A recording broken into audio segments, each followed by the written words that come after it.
The Castlevania series is one of the most known and classic video game series out there, and it happens to be one of my favorite series of all times. So last year I came across a game called Bloodstained Curse of the Moon, and my first impression of this title screen was, wow, what a complete Castlevania ripoff, it's not even subtle. So I moved on, and then the next day it popped up again, and I decided to look further into it. Turns out, it was built this way for a reason. Bloodstained was a Kickstarter by Koji Igarashi of Castlevania Konami fame himself. And not only that, Curse of the Moon was just a stretch goal of a bigger Symphony of the Night style game. The stretch goal Curse of the Moon is an NES style Castlevania.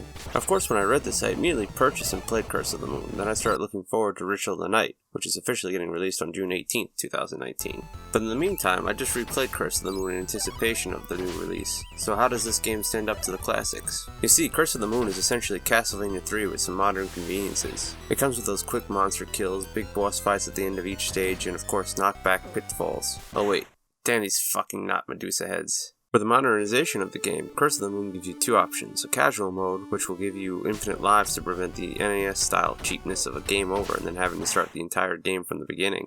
However, even the veteran mode, when you do run out of lives, you only restart at the beginning of the level, which is also nice. Also, through your playthrough, you will gain a lot more lives than the NES versions as well, because by the time I finished the normal veteran mode, I had 10 lives left. Just like Castlevania 3, Curse of the Moon has the ability to add and switch between different style characters. You will recruit up to 3 allies throughout the game, and are able to easily switch between them. This is useful as each character has different attacks, movement speeds, and movement abilities, as well as their own health bars. Miriam will allow you to jump higher. She can slide and attacks with the normal Belmont attacks. This means she has a whip and her sub-weapons are similar to that of knives, crosses, etc. You will also have this old dude. He's slow as shit and attacks like garbage, but he has some cool spells like ice, lightning, and a very useful fire shield. The way to use the fire shield is to cast it and then switch off the old man and to use anyone else. Jebel is Alucard. He throws bat, he becomes bat, he's good.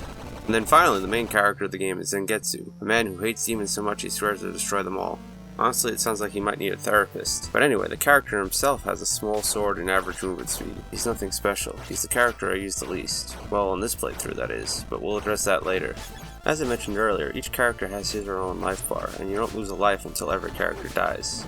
So you're going to use the health bars to your advantage. You're going to switch between characters who are low in health and keep them around until you can find hearts for health. Yes, this game actually uses hearts for health. Though if a character does die, you have to start the section over without them. This means you want to switch off a character who is close to death, especially during a boss fight. Now the boss fights are also interesting. They're very much like a Castlevania boss, but with its own unique look. They're all interesting fights, but they're not too challenging. Again, this game doesn't have the toughness of an actual NES game. Though the boss battles in the game are still very fun and the combat is incredibly smooth.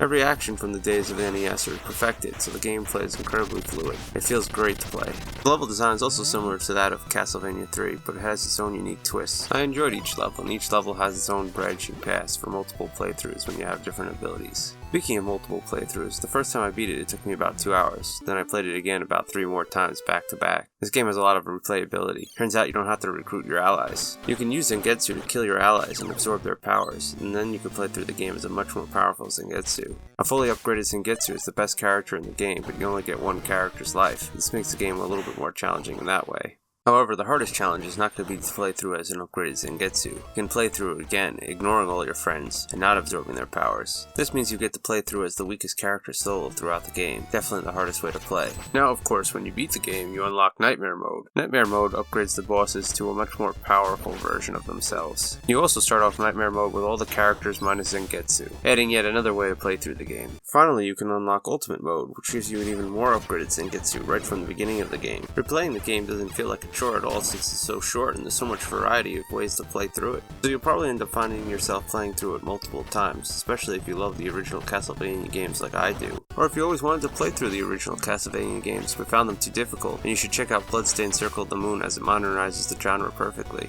Bloodstained really is just another Castlevania 3 with new levels and a different design, but it's done so perfectly it got me excited for the next Bloodstained Metroidvania style game. If he can do a fraction what he did with Curse of the Moon as he does with Ritual of the Night, he may very well make another great game. While I may have some reservations on the game, I can't wait to start playing it when it comes out. So make sure to look out for my review on Ritual of the Night. I plan on playing it right away, but until then, thanks for watching.